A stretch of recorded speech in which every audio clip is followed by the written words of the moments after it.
가까이 붙으시면 네. 저기 나와요. 이건 우리 좀 희망의 책 대전본부. 그 무선 마이크 아. 무선 마이크는 여기 무트가 있습니다. 무트. 네, 끄시고요. 네, 무트시고요. 좀 이따가 저희 객석하고 예비병도 갈 때 무선 마이크 하나 갖고 가야 됩니다. 네.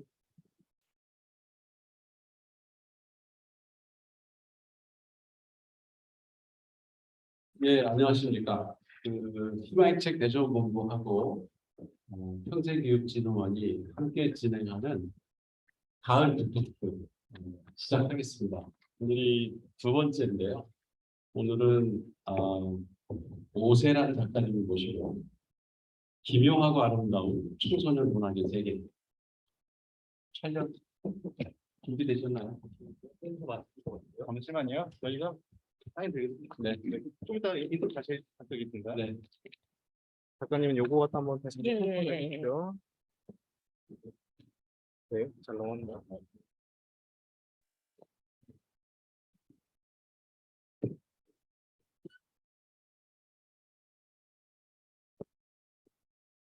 우리 줌 마이크는 이게 메인이에요. 예.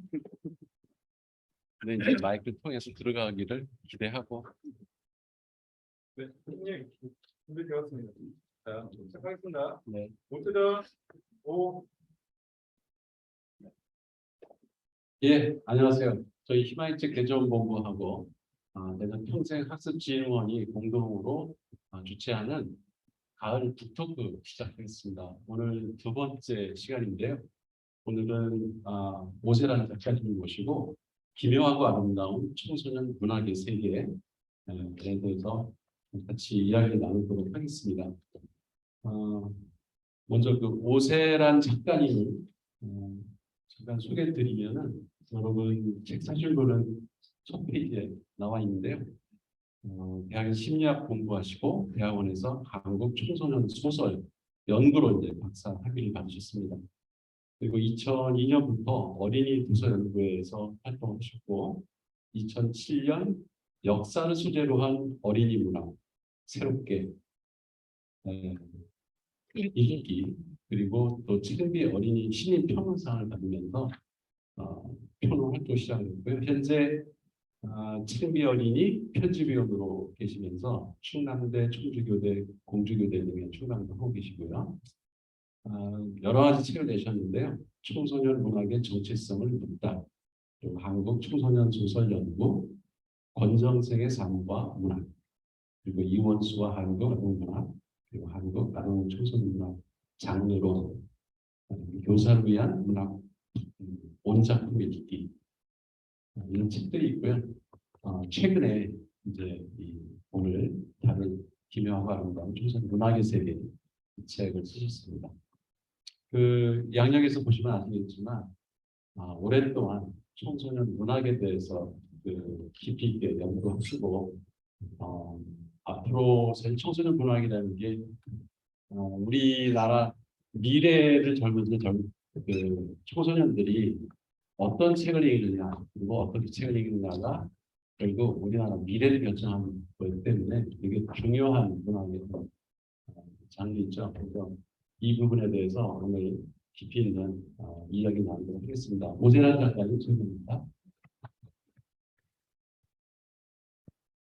그 패널로 오신 분을 제가 직접 제가 소개해 직접 주시고요. 소개를 할까요? 네. 네. 저는 방금 소개받은 청소년 문학 평론가 오세란이라고 합니다. 이 자리에서 만나뵙게 돼서 너무 반갑습니다. 제가 오늘 패널로 모신 분은 굉장히 계산적으로 모셨거든요. 예, 제가 30분 정도 먼저 좀 강연을 하고 그다음에 패널 분들과 이야기를 좀 나눠보려고 하는데요. 제 오른쪽에 앉아 계신 분은 동화 작가이시면서 또 대학에서 대학생들 가르치고 계신 유하정 선생님이십니다.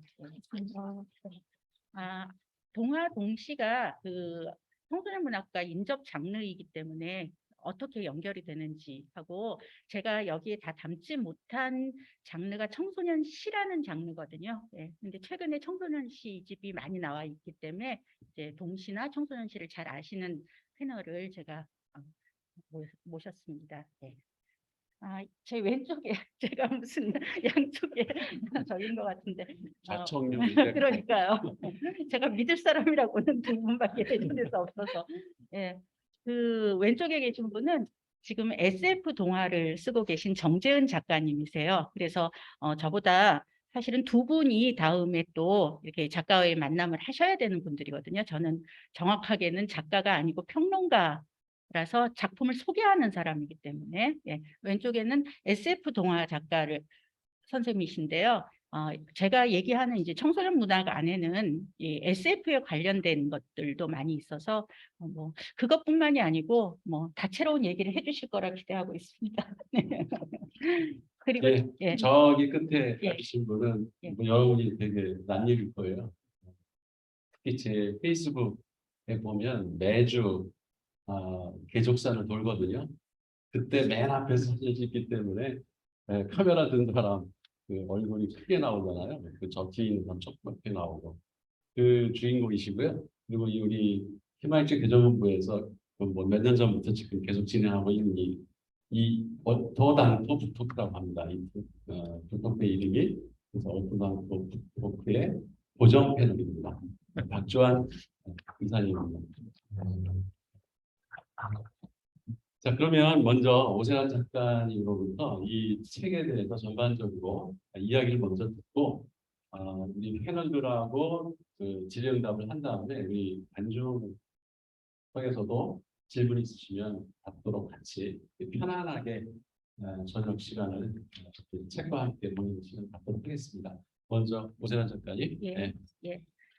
사실은 이 자리를 이제 같이 하게 됐다는 얘기를 듣고 좀 회의적으로 몇 분이나 오실까 이렇게 좀 생각을 했었는데 그래도 이렇게 오붓하게 이렇게 이야기 나눌 수 있도록 와주셔서 너무 감사하고요. 네.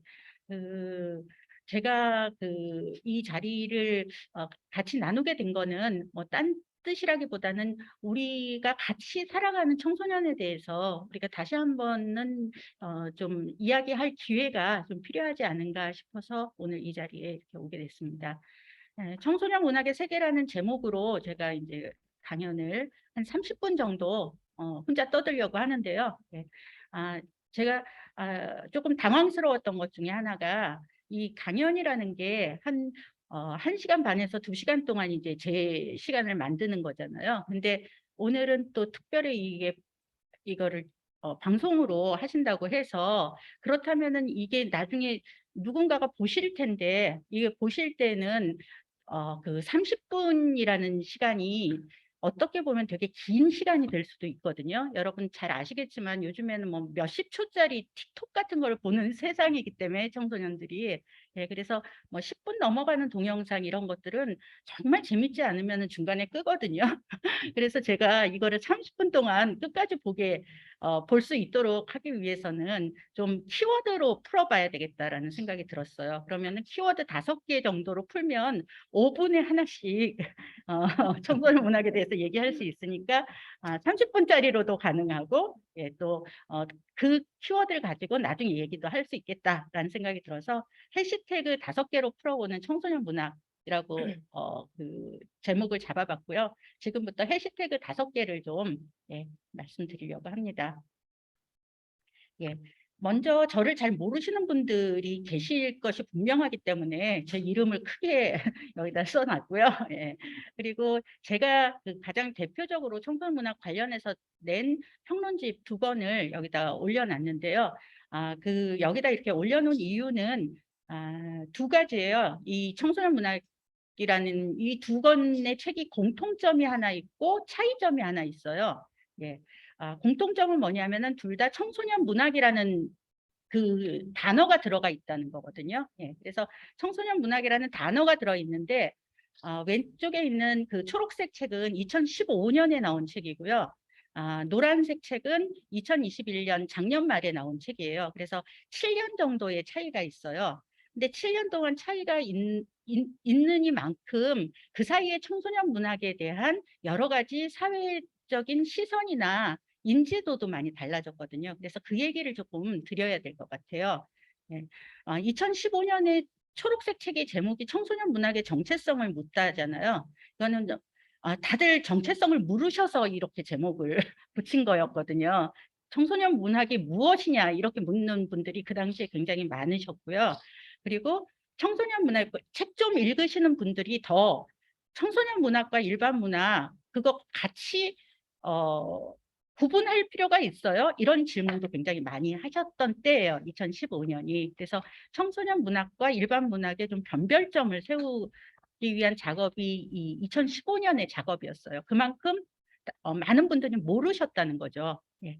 그런데 이제 그 7년이 지난 작년에 나온 책은 기묘하고 아름다움이라는 거는 읽어보신 분들은 알겠지만 청소년 문학의 세계가 얼마나 깊고 넓은지를 얘기하거든요. 되게 다양한 장르가 있다라는 그런 이야기를 2021년에는 할 수 있게 되었어요. 그건 이제 청소년 소설 작가님들이 그동안 굉장히 열심히 청소년 소설은 작가도 마찬가지고 평론가도 마찬가지고 약간 인권적인데 좀 무게중심을 두시는 분들이 많아요. 왜냐하면 청소년 자체가 그 인권을 대신해서 얘기해 줘야 되는 그런 상황이 사회에 있기 때문인데요. 그래서 어쨌든 노란색 책은 좀 다양한 장르를 좀 짚고 있어요.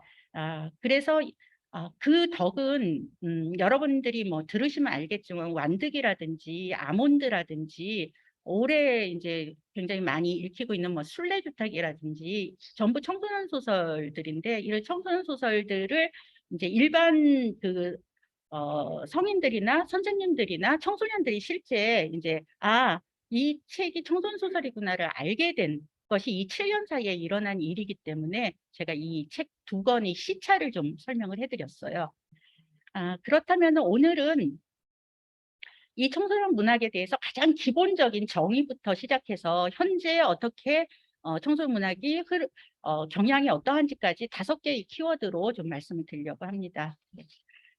저한테 이 PPT를 그 진흥원에서 말씀하시면서 저작권에 위배되지 않는 사진을 올리라고 하시더라고요. 그래서 제가 국립 끝에 제가 찍은 사진을 올렸어요. 그래서 다소 사진이 좀 이상합니다. 이게 급하게 만들어진 PPT라서요. 그런데 그렇다고 생각하고 봐주시고요. 첫 번째 사진은 다소 모양새는 이상하고 제가 찍어서 허술하긴 하지만 이 사진 찍은 장소는 그 여러분 잘 아시는 그림책 작가 정승각 선생님, 강아지똥 그림을 그리신 정승각 선생님 화실이에요. 여기는 네, 그 작업실에 가서 거기에 있는 인형들을 찍은 건데요. 작업실이 대단히 혼란스럽더라고요.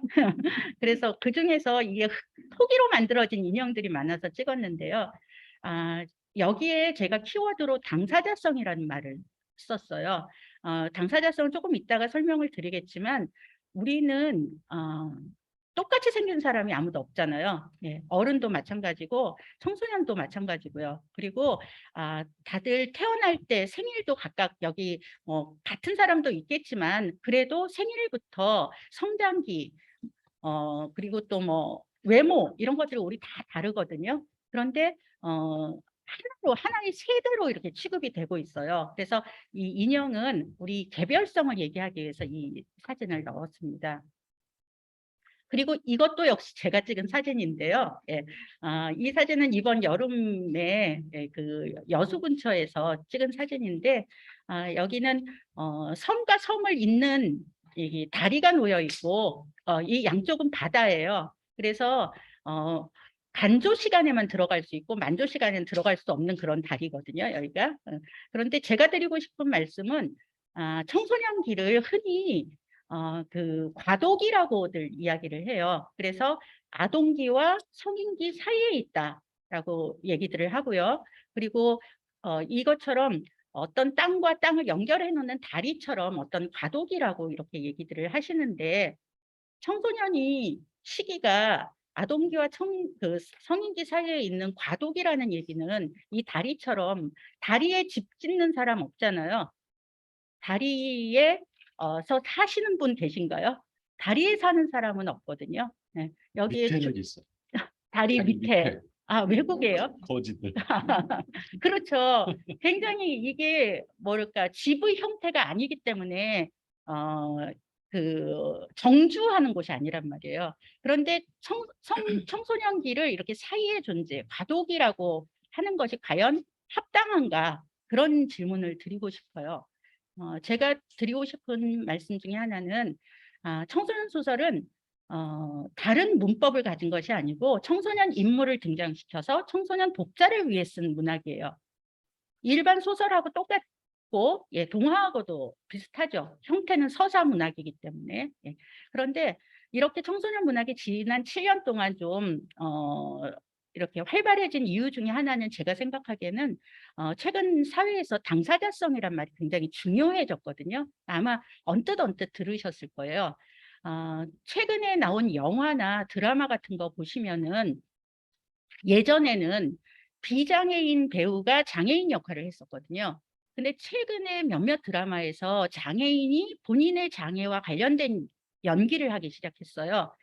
그분들은 이전부터 굉장히 오랫동안 연기 수업을 하신 분들이에요, 실제로. 그렇지만 그분들은 어디에서도 그런 어떤 역할을 맡지 못하고 계셨었죠. 근데 최근에는 당사자의 연기를 한다. 이런 건 굉장히 보편화 되어가는 추세에 있어요. 그래서 저는 사회에서 당사자성이 중요해진 만큼 청소년 소설에서 청소년 당사자라는 것이 굉장히 중요해졌기 때문에 청소년 문학이라는 게 의미가 있지 않은가 싶습니다. 그래서 청소년은 당사자의 시선으로 쓰인 작품이라는 게 키워드 하나고요. 그렇게 보면은 무엇을 그려주었냐 하면은 어린이도 성인도 아닌 청소년 독자는 그들만의 삶과 문화라는 게 있거든요. 학교를 다니지 않든 그들만의 어떤 문화가 있는데 그런 것들에 대해서 그 성인의 시선이 아닌 청소년의 시선으로 그걸 읽을 권리가 있다고 생각하고요. 문학이라는 것이 원래 인물을 통해서 독자가 하고 싶은 말을 대신해주는 그런 장르이기도 한데요. 동화가 어린이의 말을 대신해주는 장르이고 소설이 성인 독자에게 이야기를 같이 이렇게 대화를 나누는 장르라면 청소년 소설은 청소년의 흥미나 청소년의 내면이나 청소년이 하고 싶은 말을 대신해주는 장르라고 저는 청소년 문학의 정체성을 규정을 했습니다. 그래서 청소년기는 저는 아동기나 성인기의 중간에 위치한 주변인, 과도기 사이의 존재가 아니고 이 사회에서 물론 그들이 더 배워야 할 것도 있고 우리가 가르쳐 주어야 할 것도 있지만 이 사회의 주체적인 구성원이라고 인식을 좀 바꿔야 된다고 생각하고요. 인간의 인생에서 저는 과도기라는 말은 그렇게 좋은 언어는 아니라고 생각을 해요. 유아기도 마찬가지고 아동기도 마찬가지고 장년, 노년기까지 전부 그 시기만이 누려야 할 권리와 시기에 걸려야 할 어떤 즐거움과 그런 게 있다라고 생각을 해요. 작년에 굉장히 큰 히트를 친 그 책 중에서 어린이라는 세계라는 그 책이 있었거든요. 근데 어린이라는 세계에서 작가가 얘기하기를 어린이가 존중받는 사회, 어린이가 이 사회의 구성원으로서 굉장히 좀 같이 걸어가는 그런 존재로서 같이 이 사회에서 바라보자는 그런 뜻으로 이야기를 했는데 굉장히 큰 반향을 일으켰어요. 그런데 제가 생각하기엔 청소년 역시 그 책에서 나온 그런 거와 유사하게 좀 바라봐 주셨으면 합니다. 그래서 인생의 모든 시기가 그 자체로 귀하다면은 청소년 문학에서 그려준 청소년 시기도 귀하기 때문에 그런 것들을 그려주는 것이 청소년 문학이라고 당사자성의 문학이라고 생각을 합니다. 죄송합니다. 두 번째 사진도 제가 찍은 사진입니다. 예, 두 번째 사진은요, 지리산에서 찍은 사진이고요. 이게 언뜻 보시기에는 저게 뭐야 그럴 텐데요. 방금 태어난 나비예요. 그래서 날개가 축축해요. 그래서 너무 귀한 장면이라서 제가 이렇게 얼른 포착을 해서 찍었는데요. 그 옆에 나비 날개를 보니까 그림 그리듯이 그려져 있어요. 너무 놀라웠어요. 그 나비의 그 날개가. 예. 근데 갓 태어난 이 나비를 보니까 저는 이제 이 나비가 끝까지 이렇게 잘 자연에서 잘 살 수 있기를 그런 마음이 저절로 들더라고요. 근데 저는 청소년기를 두 번째는 성장 문학은 분명하다. 그런데 현재 진행형의 성장 문학이다라고 이름을 붙였습니다. 그 옆에 있는 ing는 현재 진행형의 ing이고요. 예. 그러면은 여기 이렇게 얘기를 하면은 많은 분들이 그럼 성장 소설하고 뭐가 달라요? 이렇게 질문들을 해주세요. 근데 성장 소설하고 우리나라에는 훌륭한 성장 소설이 굉장히 많아요. 그리고 그동안 그걸 잘 우리가 읽어왔고요. 근데 성장 소설의 가장 큰 대표적인 특징 중에 하나는 가령 예를 들자면은 우리들의 일그러진 영웅 같은 그런 작품들 보면 액자형이잖아요. 그래서 어른이 되었을 때 자신의 학교에서 일어났던 어떤 문제를 회상하고 나서 다시 어른의 시점으로 돌아간다거나 아니면 소나기 같은 작품도 보시면은 이건 액자형은 아니지만 그 황순원 작가가 소나기를 쓸 때에는 그 첫사랑의 아름다움을 그리기 위해서 청소년들을 인물로 선택을 했었죠. 예. 그런데 성장소설의 그런 어떤 성장소설과 청소년소설의 가장 큰 차이는 성장소설은 현재에서 과거를 본다는 거예요. 그런데 청소년소설은 현재에서 미래를 보는 장르예요. 그래서 청소년 문학은 어떤 사건을 만났을 때 그 안에 빠져있는 인물들이거든요. 그 소용돌이 안에 빠져있는 인물들이에요.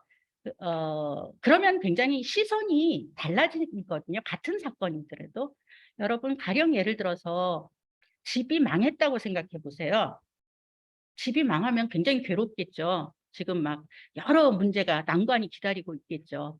그런데 그걸 잘 헤쳐나가서 한 5년이 지나서 다시 어떤 그 구렁텅이에서 빠져나오게 되었어요. 그러면은 돌아보았을 때 다 이게 윤색이 돼요. 기억이 윤색이 돼요. 그래서 막 한 방에 살았던 것도 그 당시에는 엄청 괴로웠지만 한 5년, 10년 지나고 나면은 한 가족끼리 그렇게 방에서 같이 저녁을 먹고 같이 잤던 건 그때밖에 없었어. 뭐 이런 식으로 예, 현재에서 과거를 바라보게 되죠. 근데 실제 거기 안에 들어가 있다고 생각해 보세요. 아름다울까요? 너무 힘들겠죠. 그 현재에 그렇게 빠져 있는 거. 청소년은 바로 그런 상태에 있는 존재들이거든요. 그래서 동일한 사건이라도 그 성장 소설의 시선에서 볼 때는 예를 들어서 그 이문열의 우리들의 일그러진 영웅도 현재에서 과거를 보면서 학교 이야기를 쓰는 것과 그 안에 지금 현재 학교의 어떤 문제에 관계에 지금 문제가 있는 것과는 좀 다르거든요. 그래서 성장 소설은 모두 아름다운 과거 혹은 내가 그때는 정말 미성숙하고 부족했어 이런 성찰이 일어날 수 있지만 청소년 소설의 시선으로 볼 때에는 그런 성찰 이런 거 따지기 이전에 굉장히 그 현재의 어떤 심정이나 이런 것들을 그 청소년 시선으로 보여주는 장르입니다. 그래서 청소년은 어린이 시기는 지났지만 미래는 불확실한 오늘을 사는 존재들을 보여주는 장르이고요. 예, 성장소설의 시선이 결과론적인 얘기잖아요. 이미 끝난 이야기를 해주는 거잖아요. 청소년 소설은 과정 속에서 오늘을 살고 그럼에도 내일에 이제 어떻게 살아야 할 건가를 다시 한번 생각하는 그런 장르이기도 합니다. 네. 세 번째 사진도 제가 찍은 건데요. 세 번째 사진은 이것도 어디 여행 가서 놀러 갔는데 2층 다락방에 가니까 별을 볼 수 있게 천장을 이렇게 뚫어놓은 집이 있더라고요. 그래서 그걸 찍은 건데요. 창문이 뚫려 있다는 얘기는 벽이 아니고 열려 있다는 얘기잖아요. 네, 청소년 문학은 열려 있는 문학이에요. 제가 흔히 청소년 문학을 액체 괴물이라고 표현을 하는데요. 그 얘기는 이렇게 단단하고 고정되어 있고 틀이 있고 이런 문학이 아니고요. 굉장히 마음씨가 넓어요. 그래서 어떤 장르와도 네트워킹이 가능해요. 그래서 여러분 보시면 알겠지만 웹소설이나 웹툰 같은 게 지금 되게 대세잖아요. 웹소설과 웹툰이 나오면은 청소년 소설은 웹소설과 웹툰하고 끌어들여요. 그거를. 그래서 그거와 같이 얘기를 해볼 수 있는 그런 장르가 나타나고요. 또 SF나 판타지 같은 것들이 많이 나오면 바로 청소년들이 판타지하고 SF를 좋아하는구나. 그럼 이걸 가지고 소재와 주제로 써봐야 되겠다. 라고 해서 일반 문학이 사실은 한국 문학, 본격 문학이 굉장히 규범적이라면 이 청소년 문학은 굉장히 접속이 어디든지 네트워킹이 가능한 그런 문학입니다. 그래서 가령 예를 들면은 청소년 문학에 대해서 이런 질문들을 하세요. 영어덜트가 뭐예요? 이런 질문들도 하시고, 명랑소설은 또 뭐예요? 뭐 이런 얘기도 하시는데요. 청소년 문학 사회에서 이렇게 쭉 보면요. 명랑소설이 그 사회의 대세일 때가 있어요. 예를 들면 완득이가 나왔을 지점이 그랬거든요. 근데 완득이가 나왔을 지점에 우리나라 사회는 그런 이야기들을 굉장히 흥미롭게 여겼어요. 그때 당시에 일본 작가 중에 오쿠다 히데오가 그 당시 제일 많이 번역이 됐었거든요. 근데 오쿠다 히데오 작품을 보면 굉장히 재미있고 명랑하면서도 깊이가 있는 뭔가 주제를 던져주는 그런 작품들이거든요. 그래서 완득이가 나왔을 시점에 사회를 반영한다면 그때 당시에 명랑 코드가 좀 많이 작품이 나왔었고요. 2010년 지나면서는 그 트와일라이트라든가 메이즈 러너라든가 외국의 영어덜트 작품들이 굉장히 많이 번역이 됐었어요. 그리고 영화로도 만들어졌었고요. 그럴 때 외국의 영어덜트물을 원래는 영어덜트라는 말은 그런 서사적인 박진감이 굉장히 빠르고 그 판타지나 SF 형식의 작품들을 가지고 영어덜트라고 불렀는데요. 외국에서는 본격 문학이니 청소년 문학이니 이런 어떤 틀을 많이 만들지 않아요. 경계를 만들지 않아요. 그래서 청소년 문학이고 어떤 판타지로 나왔지만 굉장히 모든 사람들이 다 읽으면서 전 세계적으로 인기를 끌어서 우리나라에서도 그럼 한국식 영어덜트는 없나? 뭐 이런 얘기들을 하게 됐어요. 그래서 한국식 영어덜트라고 하면서 또 이제 영어덜트라는 장르를 우리가 흡수하게 된 거죠. 그래서 지금은 그 청소년 문학 전반을 영어덜트 이렇게 말을 하기도 해요. 그 이후부터 굉장히 좀 이런 장르물이 또 대세를 보이고 있기 때문에 한국 청소년 소설은 이제 2010년대 중반 이후로는 여러분 다 아시다시피 2017년에 아몬드가 나왔어요. 근데 아몬드는 장르 문학 그 서사 문학 중에서 판타지나 이런 것은 아니지만 읽어보신 분들은 기존의 문학과는 좀 달리 전개도 굉장히 빠르고 인물이나 이런 것도 되게 영화적인 기법이라는 거를 아실 수 있어요. 사실 아몬드는 제가 심사를 본 작품이기도 하거든요. 그 공모전에 나왔던 작품이고요.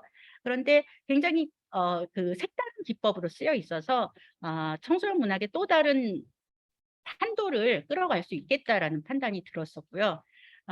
2017년에 나왔던 그 박지리 작가의 다윈역의 아기 기원도 보시면은 벽돌책이라서 굉장히 놀라실 거예요. 그런데 막상 읽어보면은 그렇게 힘들지 않게 끝까지 읽어낼 수 있을 정도의 그 이야기 전개가 있거든요. 이런 식으로 바뀐다거나 최근에 나온 최상희 작가의 마령의 세계 같은 건 보시면 내가 마녀거든요. 예전에 마녀나 좀비는 저기 멀리 있는 타자이고 우리 인간은 마녀나 좀비를 무찔러야 되는 그런 상황이에요. 근데 현재로 오면 내가 괴물이 되고요. 내가 좀비가 되고 내가 마녀가 되는 이야기가 나와요. 그거는 이제 인간과 비인간이 허물어지는 그런 그 시대적인 것을 포착한 건데요. 청소년 문학도 이거는 웹소설이나 웹툰에서 이게 많이 나오잖아요. 그러니까 청소년 문학도 또 이것과 같은 영향권 안에서 그래서 사실 우리나라에서 전 세대를 통틀어서 볼 때 청소년 시기가 저는 제일 예민한 시기라고 생각을 하거든요. 그 문화적으로도 마찬가지고 예술적으로도 마찬가지예요. 여러분들 어른들 나중에 무슨 노래 좋아하세요? 이렇게 물어보면 꼭 본인들 10대 때 들었던 노래를 얘기를 하세요. 본인이 청소년 시기에 들었던 노래가 평생 제일 좋은 노래가 될 가능성이 높아요.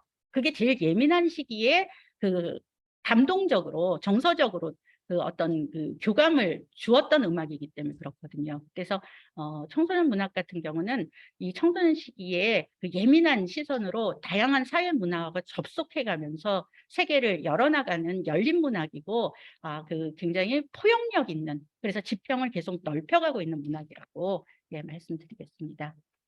외우셨어요? 3가지 키워드? 네 번째는요. 모든 세대를 위한 문학이라는 키워드를 잡았는데요. 이 모든 세대를 위한 문학이라는 의미는 이런 얘기를 하시거든요. 예. 오해를 좀 하세요. 아동문학, 청소년 문학에 대해서 일반인들이 오해를 하시는 것 중에 하나가 청소년만 읽으면 되겠네요. 이렇게들 얘기를 하시고요. 특히 아동문학, 청소년문학 뭔가 일반 문학보다는 좀 함량이 떨어지지 않을까요? 이런 말씀도 좀 하세요. 그리고 또 이 어떤 청소년 문학, 아동문학은 우리 어른들이 읽기에는 좀 이야기가 유치하지 않을까요? 뭐 이런 얘기도 하시거든요. 근데 유치하고 함량이 없고 부족하고 이거는 일반 문학도 옥석을 가리면은 다 마찬가지 퍼센트예요. 그거는 일반 문학의 퍼센트에도 다 그렇게 되어 있고요. 그래서 저 같은 사람이 하는 일이 그런 옥석을 가리는 일인데요. 청소년 문학도 잘 읽어보시면은 옥석을 가려서 내놓은 문학들은 어른들이 읽어도 굉장히 성찰할 지점이나 읽고 이야기할 만한 그런 주제가 상당히 많습니다. 그래서 최근에 그림책에 대해서 예전엔 그림책을 어린이 장르라고 얘기했는데 예전부터 얘기되어 왔지만 그림책이 0세부터 100세까지의 장르다라는 얘기가 이제는 현실화되기도 하고 무슨 얘기인지 알잖아요. 청소년 문학 같은 경우는 유아나 어린이가 읽기는 어렵죠. 어휘나 어떤 분량 면에서. 그렇지만 청소년 이상 100세가 읽는 문학이다. 저는 그렇게 얘기를 하고 싶어요.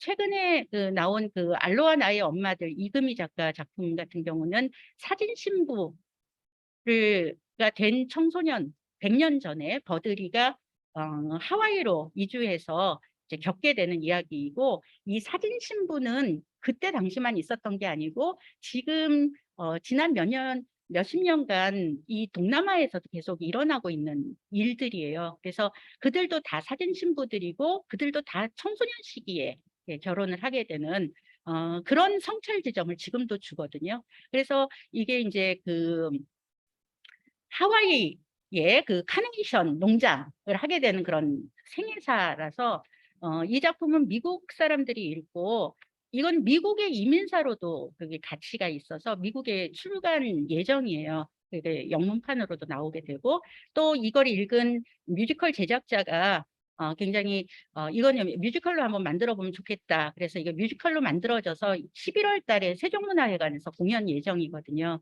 그래서 현재는 청소년 문학의 아주 좋은 작품들은 빨리 눈 밝은 분들이 보시고 이렇게 전파를 시켜주시는 그런 상황이니까 이런 어떤 알로하 나의 엄마들이나 아니면 우리 희망의 책 대전본부가 올해 대전의 책으로 추천드렸던 나는 무늬 같은 작품도 읽어보시면 어른들이 어떤 반성을 해야 되는지 그런 지점이 나와 있는 그런 작품이라서 그런 작품이나 유은실 작가의 순례주택은 이제 한 도시 한 책에 한 20개 도시 정도가 이제 선정을 했는데요. 읽어보시면 알겠지만 최근에 가장 첨예한 문제인 부동산에 대해서 우리 어른들이 얼마나 경박하고 얼마나 천박한 시선을 가지고 현대인들이 이 부동산 문제를 다루면서 우리가 뭐를 잃어가고 있는가 이런 얘기를 하고 있는 작품이라서요. 예, 어린이 청소년들과 함께 같이 청소년 문학 읽어보셨으면 좋겠습니다. 청소년 문학은 청소년만을 위한 장르가 아니고 우리나라 사회의 다양한 또 하나의 문화예술 문학이라고 생각하고요. 예, 다 같이 사랑받는 그런 사랑하고 사랑받는 장르가 되었으면 좋겠습니다. 이것도 마지막으로 이제 경청의 문학인데요. 이것도 저의 이어폰입니다. 저의 이어폰을 찍어왔어요. 예. 경청의 문학이라는 말씀은 청소년 문학은 크게 두 갈래로 나눌 수가 있어요. 하나의 갈래는 아직 청소년들이 뭘 배워야 하기 때문에 어른들이 뭔가를 가르쳐 주려는 그런 이야기들을 많이 넣어요. 그래서 청소년 소설에는 역사 청소년 소설이 되게 많아요. 생각보다. 일제강점기를 다룬다거나 조선시대 다루는 지식과 함께 인간을 같이 얘기해 주는 그런 이야기가 많고요. 또 하나의 갈래는 제가 처음에 말씀드린 것처럼 청소년 이야기를 들어주려고 하는 그런 이야기가 많아요. 크게 두 가지 갈래가 있어요. 근데 저는 둘 다 창작되어야 되지만 뒤쪽에 조금 무게 중심을 두는데요.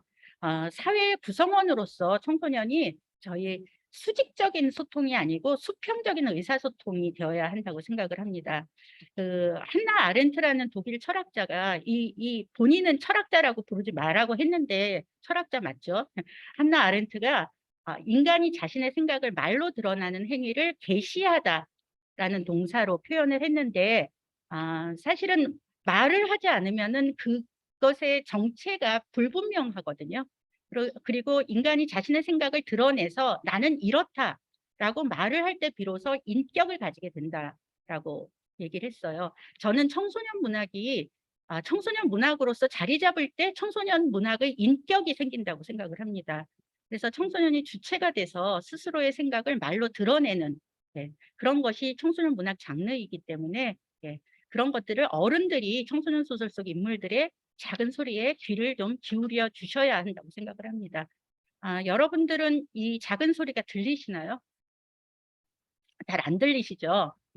잘 안 들리시면은 벌써 이미 문학 안에서 이야기를 하고 있으니까요. 이어폰을 끼시고 청소년 문학의 세계에 한번 귀 기울여서 잘 들어보시기 바랍니다. 그러면은 분명히 가족 내에서도 또 우리 사회 안에서도 청소년과의 화해와 청소년들이 지향하는, 솔직히 말씀드려서 청소년은 우리를 책임져야 될 세대이고 우리의 미래잖아요. 그렇다면 우리의 사회가 그들을 위해서, 그리고 그 미래 사회가 그들이 잘 살아갈 수 있도록 먼저 닦아 놓아야 되잖아요. 그러기 위해서는 청소년 문학 속의 인물을 빌려서 하고 있는 얘기들 잘 들어야 된다고 생각합니다. 그래서 청소년 이야기를 경청하는 것이 경청의 문학이다. 저는 그렇게 생각을 합니다.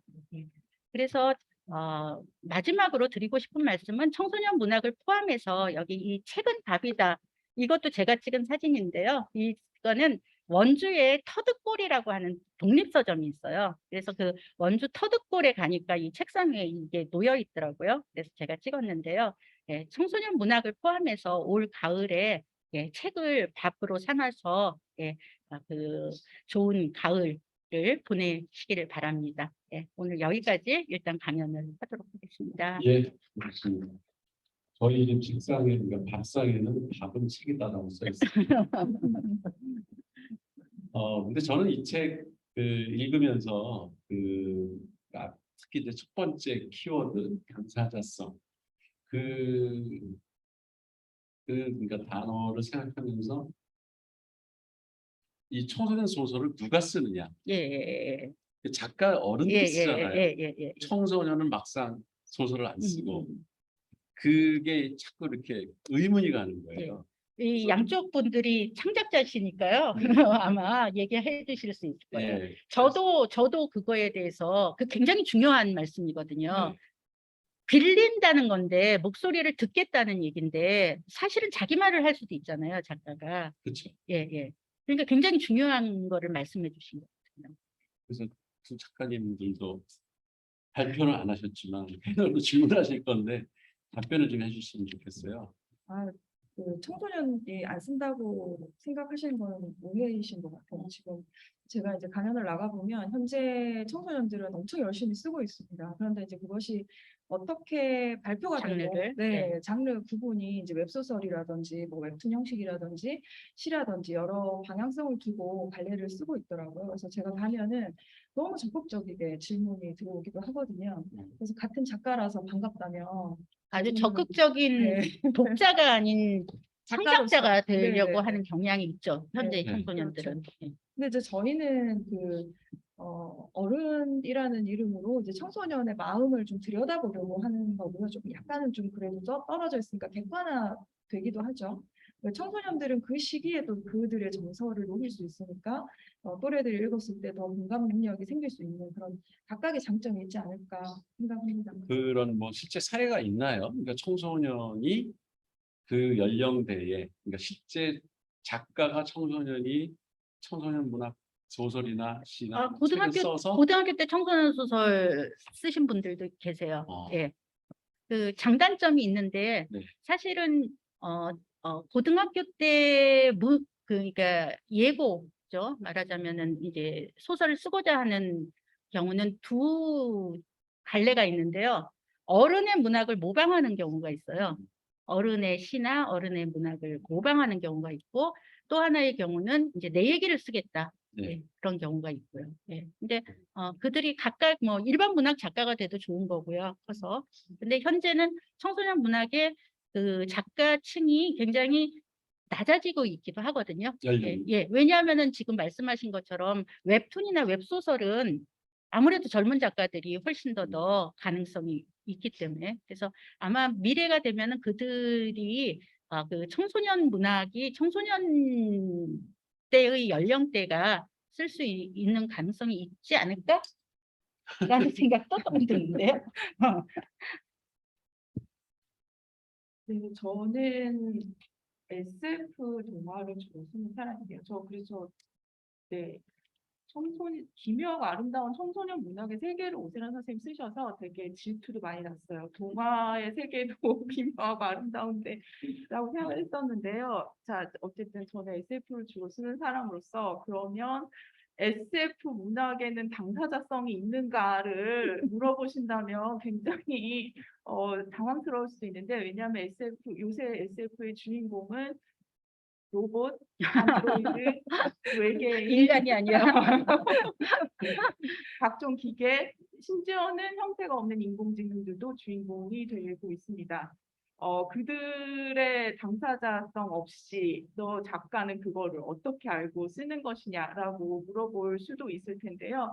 물론 본인이 외계인이라고 주장하는 그런 작가가 있을 수도 있겠으나 실제로는 저는 이 당사자성이 꼭 그 당사자가 처한 그 상황에서 자신의 이야기를 쓰는 거라고 생각하진 않아요. 그건 다큐멘터리겠죠. 하지만 이 문학이기 때문에 아마도 아까 말씀하신 그 소설 쓰는 청소년들이 자기 이야기를 그대로 쓰는 것이 아니라 자기가 외계인이 되기도 하고 외국 사람이 되기도 하고 우주에서 온 미래에서 온 어떤 다른 존재가 되기도 하면서 그 문학을 완성하리라고 생각을 하고요. 그 당사자성이 바로 그냥 직접적인 것이 아니라 얼마나 그 목소리를 잘 반영하느냐에 있다는 생각이 듭니다. 편안하게 뭐 같이 이야기하면서 제가 지금 말씀하세요. 예, 네. 당사자성. 아니 당사자성은 아니고 다른 것 예. 하나 있어요. 지금 이제 청소년 다음 청소년 소설 해가지고 지금 같이 이렇게 책을 전체를 보면서 사실 지금 현대 사회에서는 청소년이라고 구분하고 있지만 과거에는 뭐 로미오와 줄리엣 아니면 예. 춘향이와 이몽룡 뭐 이런 분들도 보면 되게 그 나이대가 어렸지만 그 소설에서는 그 비중이 되게 예. 다르잖아요. 한 성인으로서. 그런 그 나이의 구분으로 그러니까 지금 사실 청소년이라고 구분했지만 그게 나이의 구분에 의해서 예. 우리가 이렇게 구분하고 있는 건지 아니면 그 작가님이 생각하시는 예. 청소년의 어떤 시기 앞에 13, 18 이렇게 예. 13, 정하긴 18. 이렇게 정하긴 했었는데 그건 지금 나이지 않습니까? 예. 어떤 특징적인 게 예. 있어서 예. 그 시기를 정하신 거예요. 예.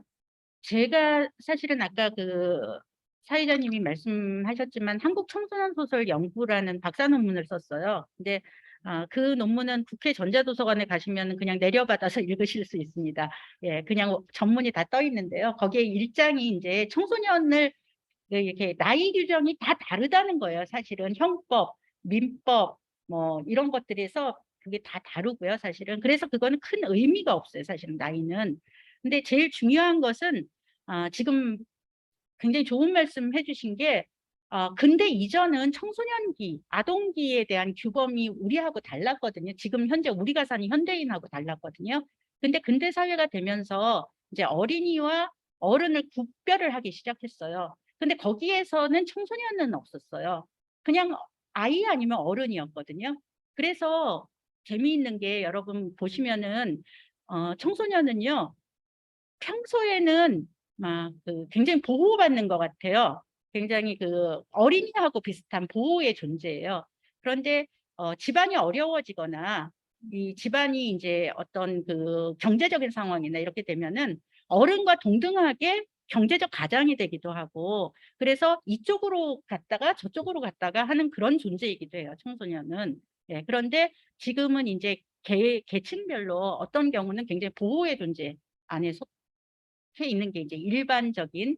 그래서 사회가 발전할수록 그 어린 연령들의 보호의 연령대가 높아져요. 네, 그래서 처음에는 이제 어린이만 제 그 방정환의 어린이 해방 선언에 보면 13살 이하는 노동을 시키지 마라 그렇게 돼 있거든요. 그럼 14살은 시켜도 된다는 소리였잖아요. 그때는 1922년에 규정한 거는 13살까지는 시키지 말아였어요.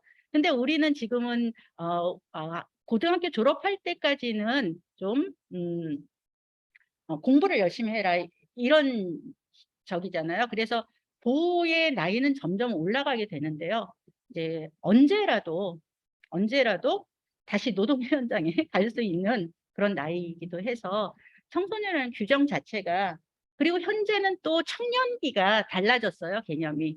청년기 자체가 예전에는 이제 예전에 뭐 60년대 이럴 때 보면은 대학생들은 거의 어른이잖아요.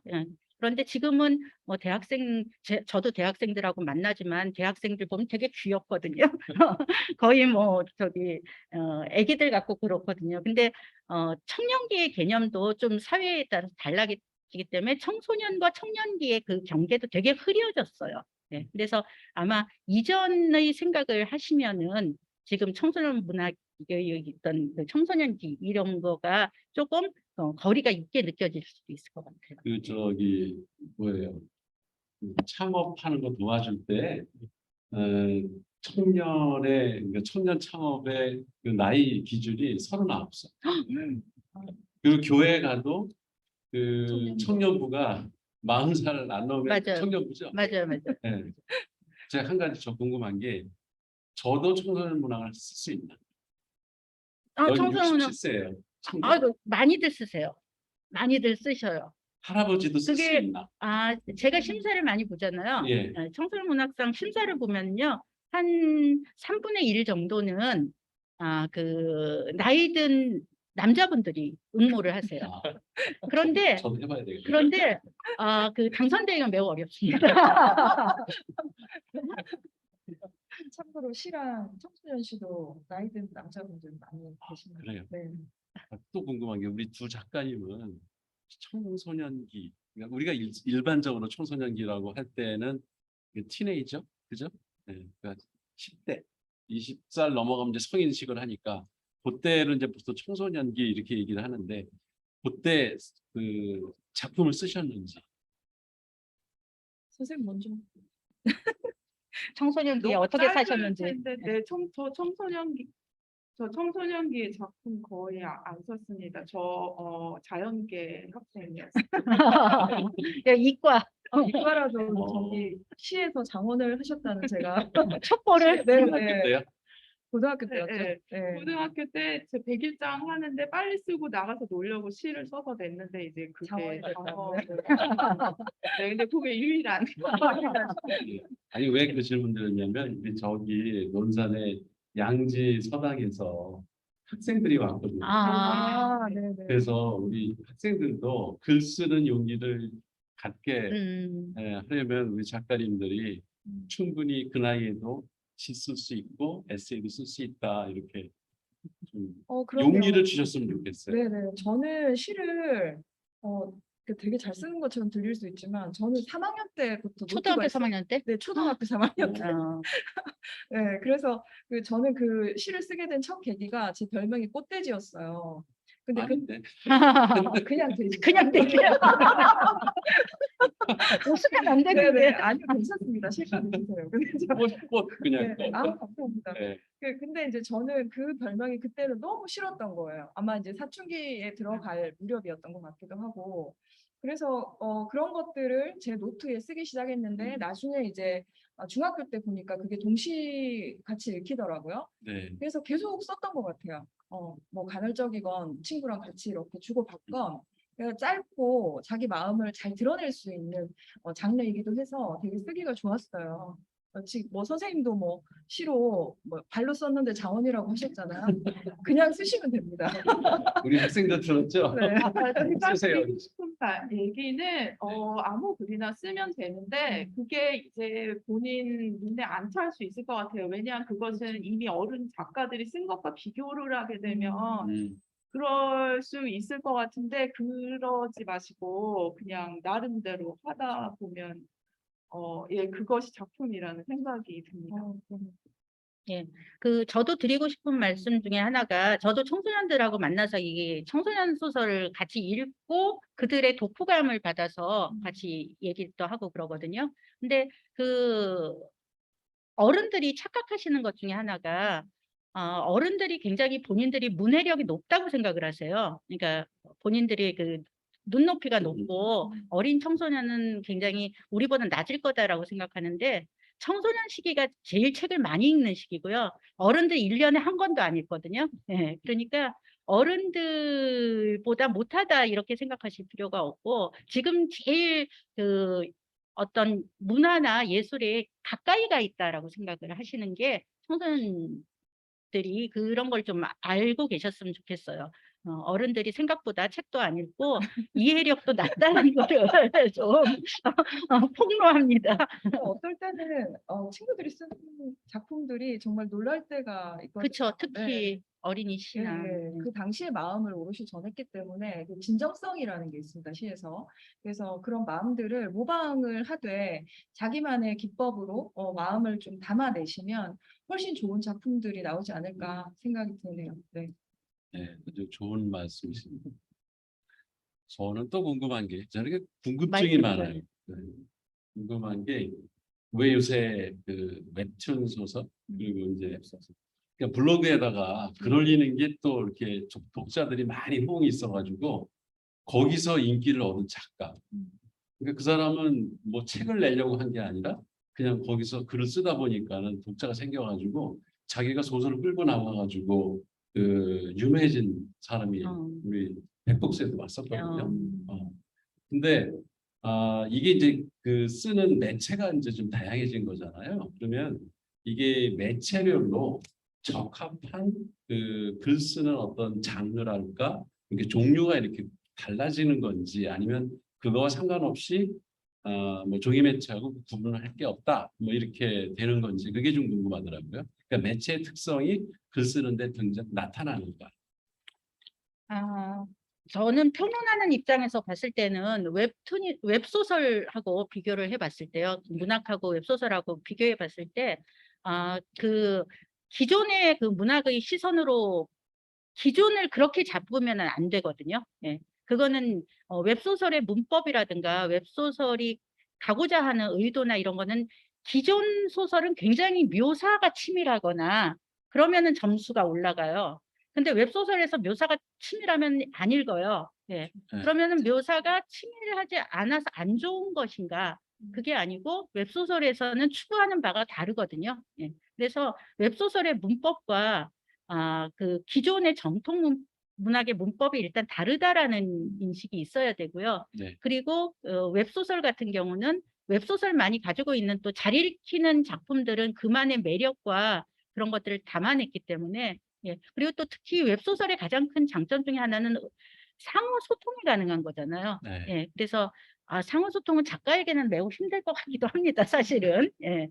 그런데 어쨌든 동참을 하는 거죠, 독자들이. 그래서 일반 문학과는 좀 다른 변별성이 있어서 같이 비교할 수는 없다는 생각. 예. 웹소설 쓰고 싶지 않으시죠? 네네.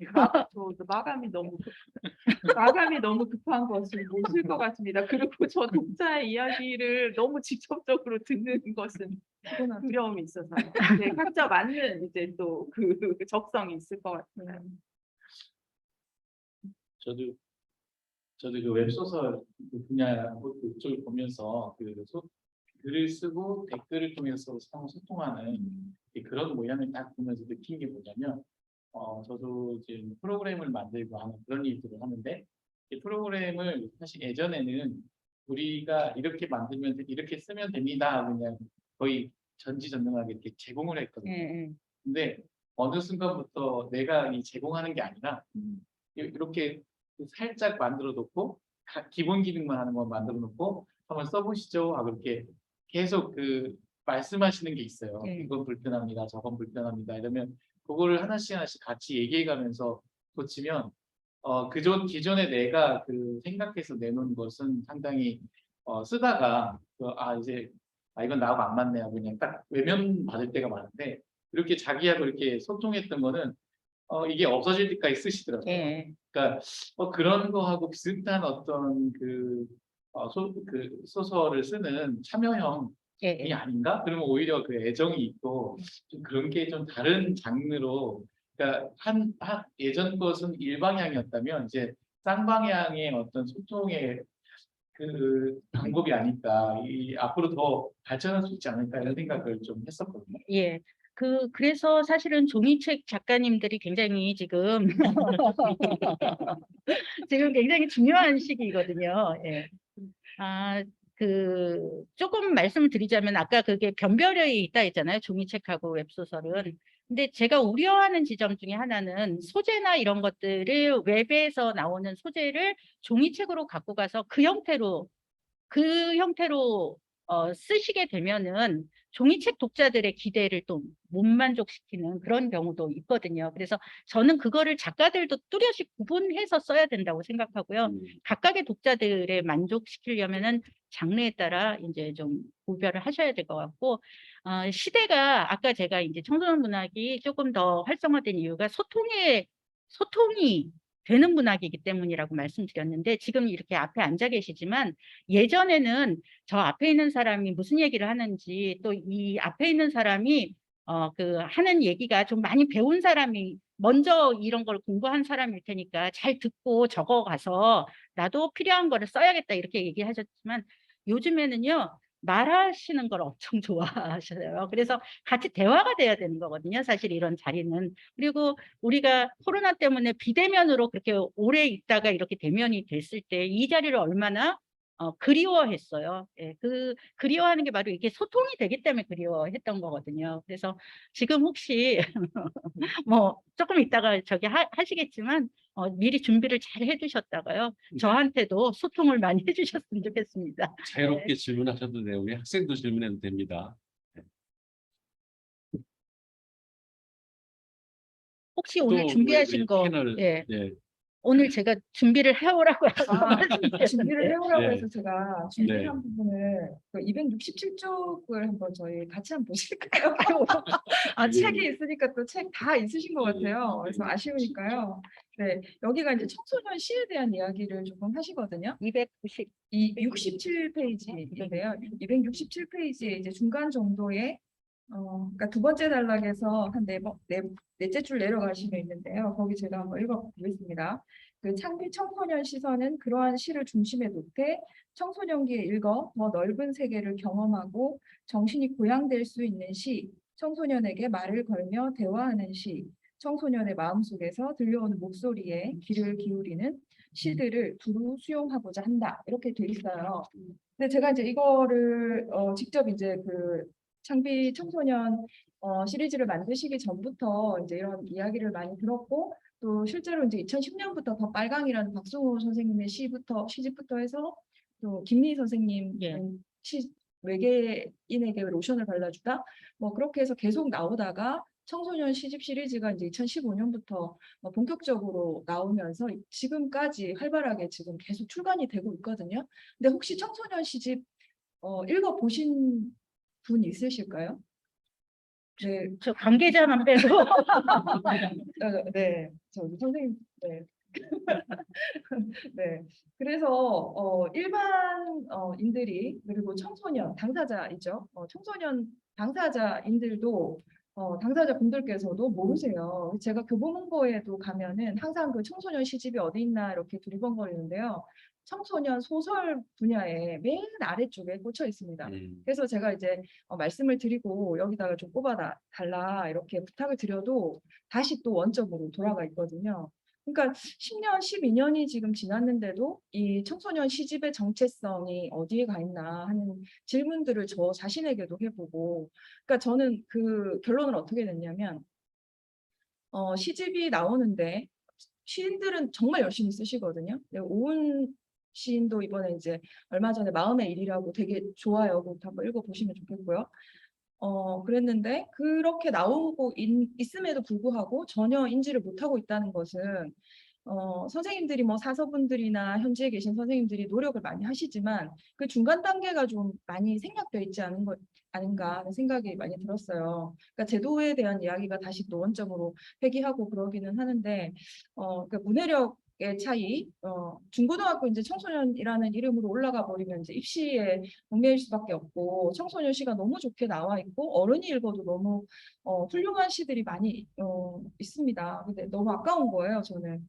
그래서 이제 그런 부분들을 꼭 말씀을 드리고 싶었고 또 청소년 시집뿐만 아니라 동시도 마찬가지거든요. 저희가 모르는 동시들도 너무 많이 숨어 있어요. 그런데 다행히 이제 동시는 그래도 뭐 정주영이나 윤동주라든지 백석 이런 유명한 분들이 또 많이 쓰셔서 생각보다 많이 아시고 계세요. 근데 이제 청소년 시집도 이제 좀 그렇게 되었으면 하는 바람이 간절합니다. 많이 아까 선생님께서 이제 밥이라고 말씀하셨잖아요.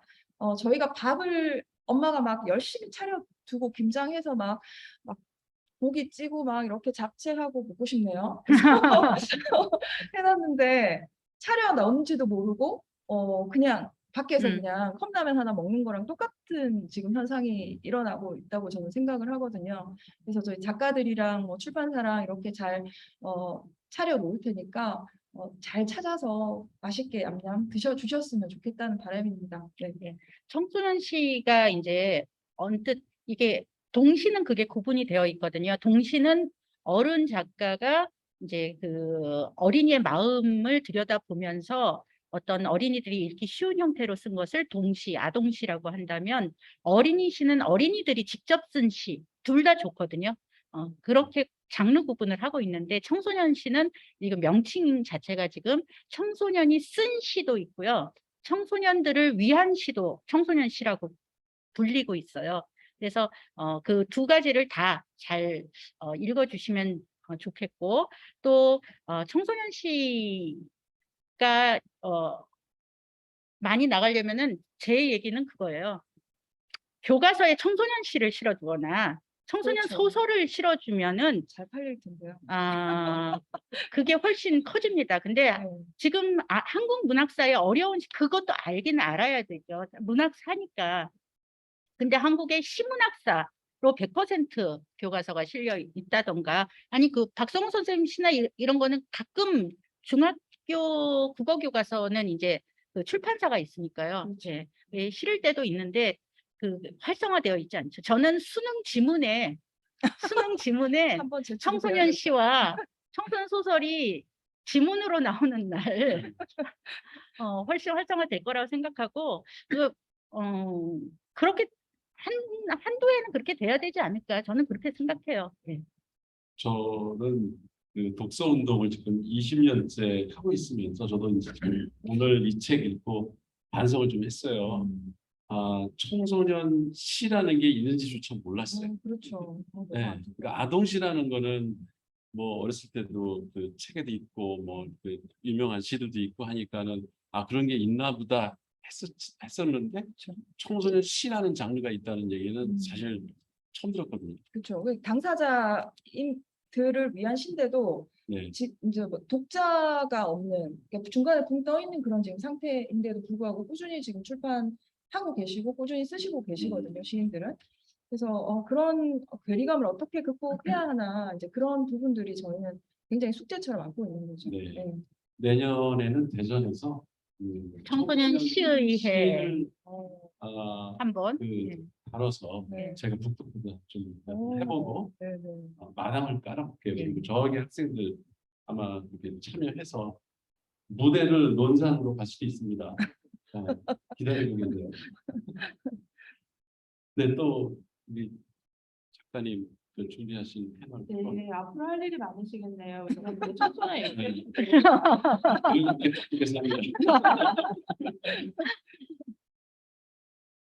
저도 책 펴서 한 부분 볼게요. 36쪽에 이 부분은 그러니까 포스트 휴먼 청소년 소설에 관련된 얘기를 하다가 나온 건데요. 36쪽의 위에서 그래서 네, 6번째 줄 잠깐 읽어볼게요. 그럼에도 현실이 주는 무거움 때문에 미래에 대한 전망이 보이지 않을 때면 혹은 약자를 주목한 이야기가 도리어 정상과 비정상, 중심과 주류의 경계선을 진하게 그을 때면 문학이 상상력의 날개를 달고 중력을 거슬러 이 세계가 아닌 다른 세계로 건너가 주기를 바랐다. 네, 저기 오드란 선생님이 여기서는 이제 판타지 또는 SF에 대해서 언급하신 부분인데요. 제가 아까 청소년 소설 전반에 대한 얘기를 듣다가 청소년 소설 중에서도 SF 쪽이 정말 이 모든 해시태그를 아우르고 또 어떤 그 사이의 존재로서 역할을 해야 하는 그런 문학이 아닌가라는 생각을 했습니다. 지금 현재 저는 뭐 다른 말씀을 드릴 거는 많이는 없고 저는 SF 동화를 주로 쓰고 있지만 지금 어린이 청소년 SF 연구 공동체 플러스 알파라는 곳에서 어린이 청소년 쪽에서 출간된 최근 SF들을 많이 읽고 있어요. 그래서 청소년 SF도 꽤 많이 보게 되었는데 청소년 소설 중에서 지금 SF의 비중이 어느 정도 됩니다. 아주 많은 건 아니에요. 사실은 알고 보면 이렇게 많아졌네라고 얘기를 하는데 그 이유는 지금 일반 문학 쪽에서 SF가 대세이다 보니까 청소년 쪽으로도 이렇게 넘어오는 그런 소설들이 또 많이 차지를 하고 있고요. 그리고 그 다음에 SF라는 것을 빌어서 여러 가지 그 주제나 소재를 다루고 있는 그런 그 기획되는 책들도 많이 나오고 있기 때문에 그런 것들이 이제 눈에 굉장히 많이 띄게 되었어요. 근데 무엇보다 중요한 거는 사실은 작가들이 꼭 나는 청소년 소설 써야지, 청소년 SF 써야지 이렇게 결심을 해서라기보다는 작가들이 쓰다 보니까 시공간적으로 확장이 되고 그다음에 그 소재도 다양해지고 그래서 무엇보다 캐릭터 작가 그냥 기존에 있던 주류의 어떤 중심적인 그냥 우리가 인간이라고 하면 생각했던 그러한 존재가 아닌 다양한 존재들을 주인공으로 다루게 되면서 근데 이제 그 존재들이 바로 딱 청소년의 특징하고도 겹쳐서 그냥 그대로 고정되어 있는 것이 아니라 끊임없이 변화하고 끊임없이 갈등하고 끊임없이 이 주어진 세계 안에서 살기 위해서 발버둥 쳐야 하는 그러한 존재들인 경우가 많기 때문에 외계인이 그렇고 뭐 미래의 어떤 그 어려운 상황에 처한 미래 인간들이 그렇고 아니면 또 평행 우주에서 온 그런 초능력자들도 있는데 그런 경우 아니면은 각종 안드로이드들 아니면 각종 사이보그들이 그러한 상황에 처할 수 있기 때문에 청소년 소설의 그 캐릭터들로서도 아주 잘 어울린다라는 생각이 들고 그래서 지금 꽤 다양한 청소년 SF들이 많이 나오고 있어요. 장편보다 요새는 단편이 좀 대세인 것 같고요. 근데 아까 말씀하셨듯이 모든 소설이 그렇듯이 다 훌륭하다고 할 수는 없고 또 모든 청소년 소설이 그렇듯이 그게 다 훌륭하다고 할 수는 없지만 어느 정도의 그 작품들이 많이 생기고 있다는 거는 직접 볼 수 있는 기회가 더 많아진다는 거기 때문에 저는 요새 그런 게 많대 그런 게 대세래 하면서 이렇게 지나치지 마시고 꼭 직접 뛰어들어서 읽어보시기를 그 당부를 드립니다. 재밌는 것들도 정말 많고 어떤 것들은 특히 우리 어린 청소년들이 보면은 이런 거 왜 썼어? 라고 생각할 수 있는 특히 SF에서는 또 그런 비판을 하기도 쉽거든요. 그러니까 그거는 굉장히 소중한 또 책 읽는 방법이라는 생각이 들어요. 그래서 그럴 수 있는 좋은 그 장르라는 생각이 듭니다. 그래서 이제 네, 또 언제 SF도. 내년에는 청소년에게 네, 그 정재은 작가는 그 내 여자친구의 다리라는 단편집을 쓰셨거든요. 단편 동화집이에요. 창비에서 나온. 근데 내 여자친구의 다리를 가지고 저는 그 교육대학교 나중에 선생님이 될 학생들하고 같이 수업을 해서 그때도 한번 제가 학생들 네, 이렇게 그 소환이 잘 됩니다. 소환을 해서 그 학생들의 독후감을 가지고 같이 얘기한 적이 있었는데요.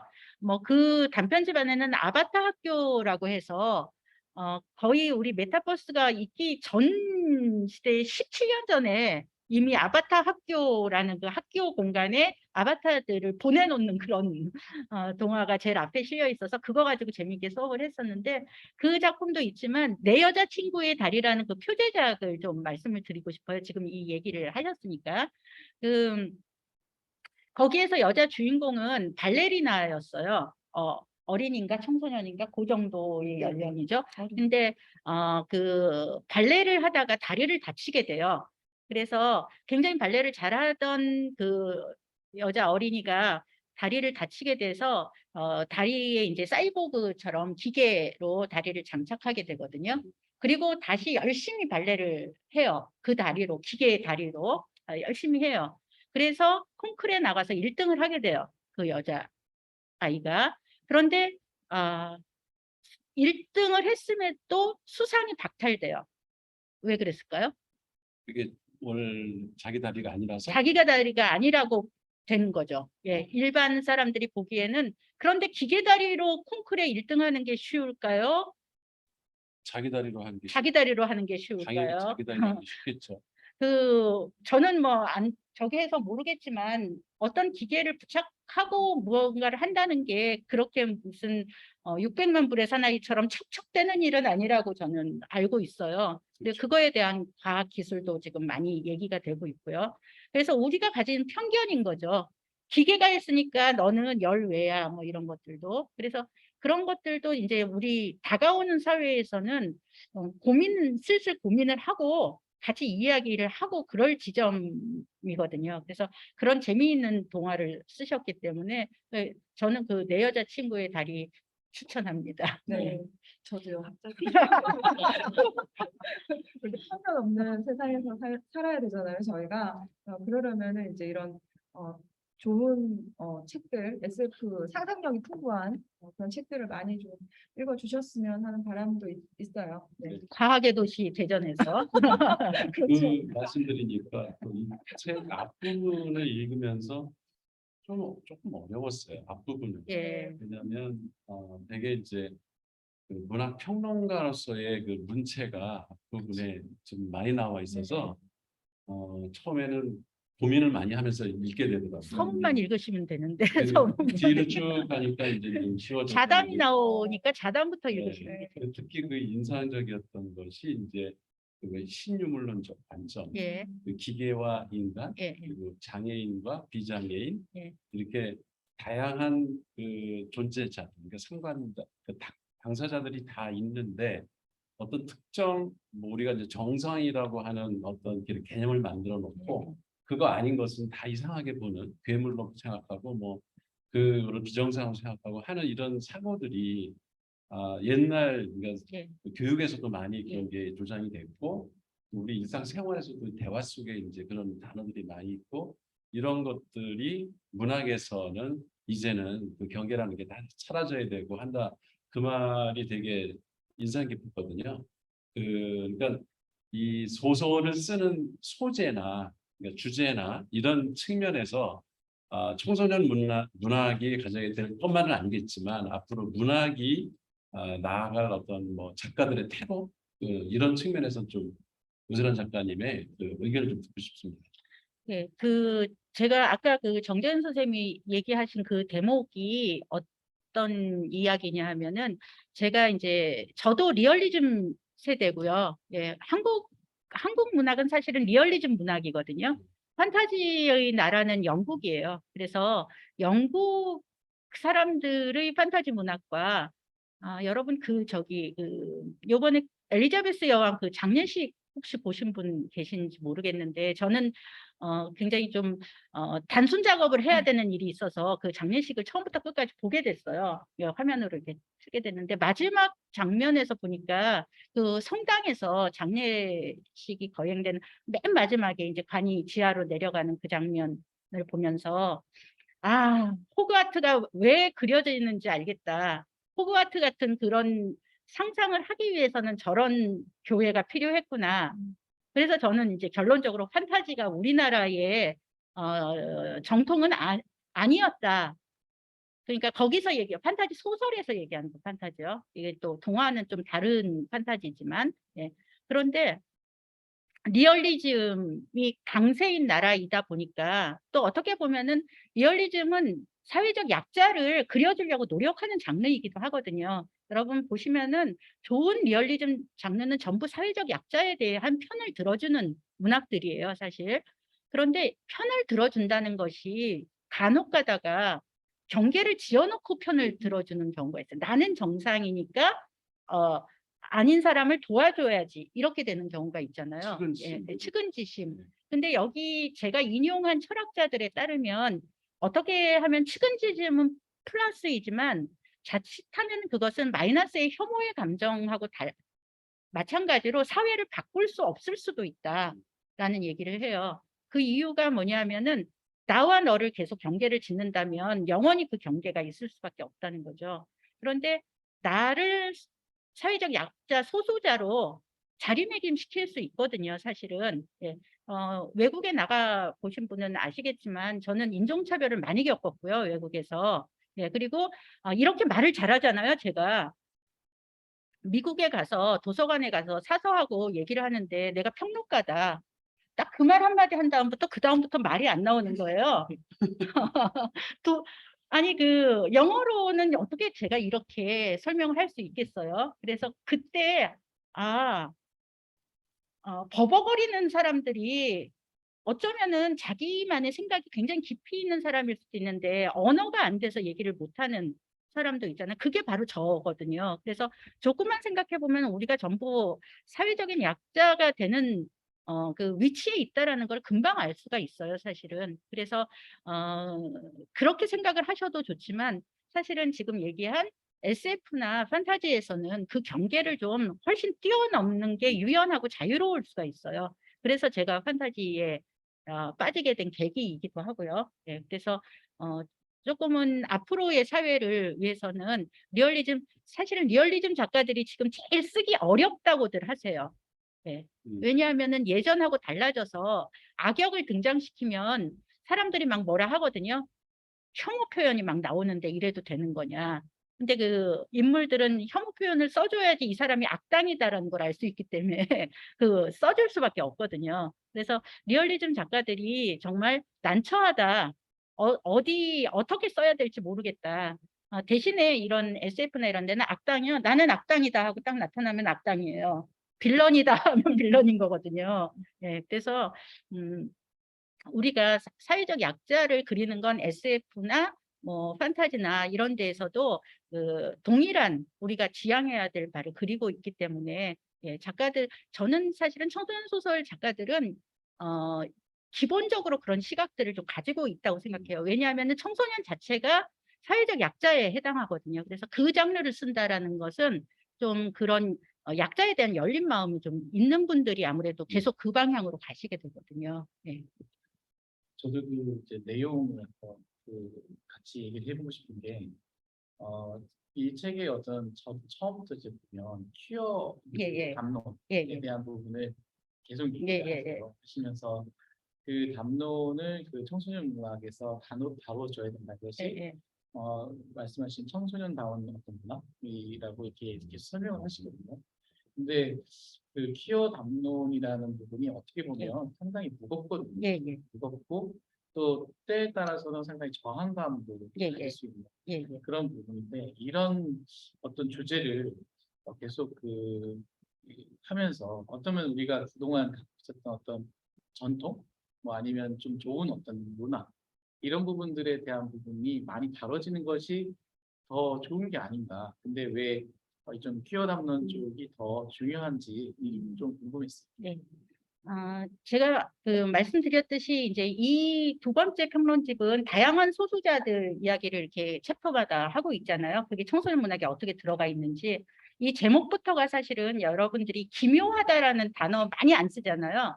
근데 기묘하다는 말이 영어로 퀴어를 번역한 거예요, 사실은. 예, 그래서 편집자하고 이 제목 정하기를 가지고 막 얘기를 하다가 편집자는 퀴어하고 기묘하고 아름다운 이렇게 쓰자고 했었어요. 근데 그건 너무 길지 않냐. 그래서 거기에서 퀴어를 빼고 어차피 퀴어는 기묘하다로 번역이 되기 때문에 그래서 기묘한이라고 이렇게 쓴 건데요. 퀴어하다라는 말은 이제 일반적으로는 뭐 앞에 아시는 분은 아시겠지만 LGBT 성소수자를 이야기하는 거고요. 또 한편으로는 퀴어라는 단어는 이 성소수자들이 퀴어가 원래는 욕이었는데 본인들이 그래 나 퀴어해 해서 좀 이상한 것, 이상하지만 멋진 것, 내 멋대로 사는 것,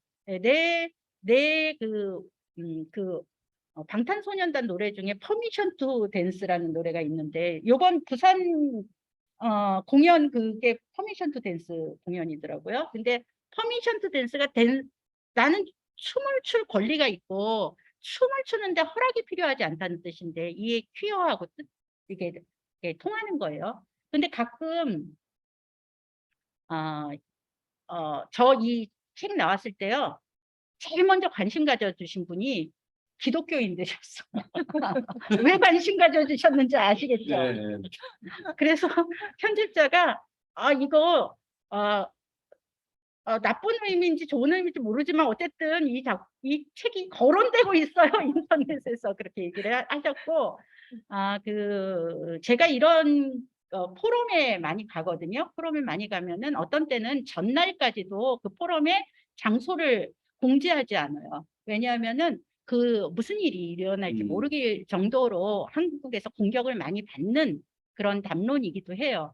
그런데 제가 여기에 이런 거를 써주는 이유는 성소수자에 대해서 무슨 이거를 뭐 이 선생님들 이런 말씀 하시거든요. 이 작품 갖고 꼭 수업을 해야 돼요. 뭐 이런 말씀들도 하세요. 근데 수업하시라는 뜻에서 이런 걸 실은 것이 아니고요. 누군가는 읽어요. 예. 그 누군가가 누구냐 하면은요. 문학에서 위로를 받고 싶어 하는 사람들이에요. 그리고 소수자들은 혼자 있기 때문에 도리어 문학에서 힘을 얻으려고 찾아 읽기도 해요. 저는 그런 친구들을 알고 있거든요. 그래서 그들을 위해서 도서관 한 구석에 그런 퀴어 문학에 꽂혀 있는 것만으로도 그들은 사회의 한 구성원으로 있다. 누군가가 내 생각을 해주는구나라고 느끼기 때문에 여러분들 LGBT 청소년이 자살 시도율이 상당히 높아요. 예. 그래서 이게 굉장히 조심스러운 이야기인데요. 이런 얘기조차도 조심스러운 이야기인데 저는 어떤 종류의 소수자도 문학을 통해서 이 사회의 구성원이구나라는 그 위로를 받았으면 좋겠는 의미에서 퀴어 담론 같은 경우는 과감하게 여기다가 제가 좀 많이 할애를 하고 있고요. 논문도 좀 그쪽으로 많이 쓰고 있어요. 예. 이게 저는 이제 독서 운동을 하면서 여러 가지 책들도 읽고 다양한 계층의 분들 그리고 성소수자 아니면 뭐 장애인 그다음에 사회적 약자 또 이제 외국에서 오신 분들 네. 다 다문화가죠. 이런 분들 얘기를 많이 듣게 돼요. 근데 이것도 아까 말씀하셨던 그러니까 신유물론적 관점. 그러니까 인간이 특히 이제 인문학이라고 하면 인문학이란 말 자체가 사실은 어떤 면에서는 약간 좀 폭력적이거든요. 인간 중심의 문학이다 이렇게 이름이 붙여지기 때문에 그러니까 이게 사실 그렇게 된 지가 한 400~500년밖에 안 됐죠. 근대 이후에 이게 문자라는 게 일반화되면서 우리 사회가 이성 중심의 사회로 가고 인간 중심의 사회로 가고 그게 이제 어찌 보면은 너무 그런 아웃사이더들을 많이 만든 그런 측면도 있거든요. 그러니까 지금은 이제 다시 하나가 되기 위한 그런 인간, 비인간, 기계조차도 사물도 이렇게 타자화하지 않고 동물도 타자화하지 않고 이게 다 같이 어울려 살아가야 되는 이제 존재로 인식하는 그런 사회로 지금은 급격히 철학도 그렇게 변화하고 있는데 문학 쪽도 그렇게 되지 않겠느냐 저는 그렇게 읽었어요. 예, 예. 예, 그래서 책을 많이 읽으면 읽을수록 누구를 이렇게 분리하고 경계를 짓는 게 아니라 있던 경계를 자꾸 허물어서 한 이렇게 울타리에 같이 살아가는 존재로 인식할 수 있는 능력이 생기는 게 그게 진정한 이 책의 힘이 아닌가 그런 생각을 하면서 이거를 이렇게 어찌 보면 용기가 많이 필요했을 것 같아요. 우선 그 담론을 이제 이렇게 끌어낸다는 게 근데 누군가는 그런 역할을 좀 해야 그 경계가 좀이라도 좀 흐려지고 무너지지 않을까 그런 생각을 해봤습니다. 사실은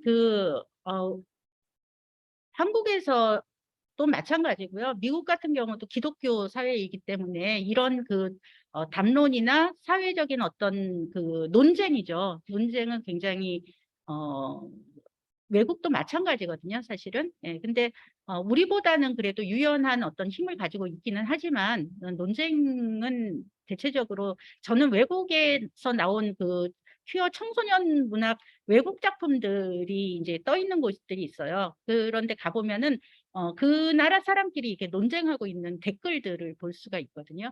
근데 사실은 논쟁도 비생산적으로 하는 것이 아니고 상대방을 혐오하지 않고 상대방과 상대방을 완전히 이렇게 나쁜 말을 써서 그런 식으로 하는 것이 아니고 자기네 생각을 펼쳐 보이면서 내가 이해되지 않는 부분을 같이 공유하고 또 얼마나 서로 간에 오해가 있는지 이런 것들을 공유하고 그런 논쟁은 필요하다라고 생각을 해요. 그래서 그런 논쟁의 어떤 장을 만들기 위해서라도 좀 작품을 먼저 읽은 사람으로서는 이거를 좀 범주화시킬 필요는 있다라는 생각을 했습니다.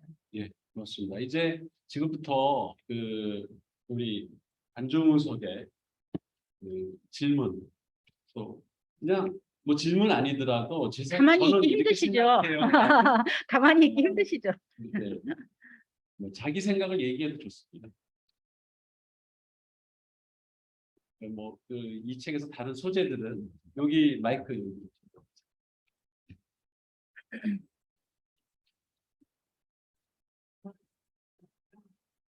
저도 이제 청소년 문학이 좀 대리부터 많이 중이에요.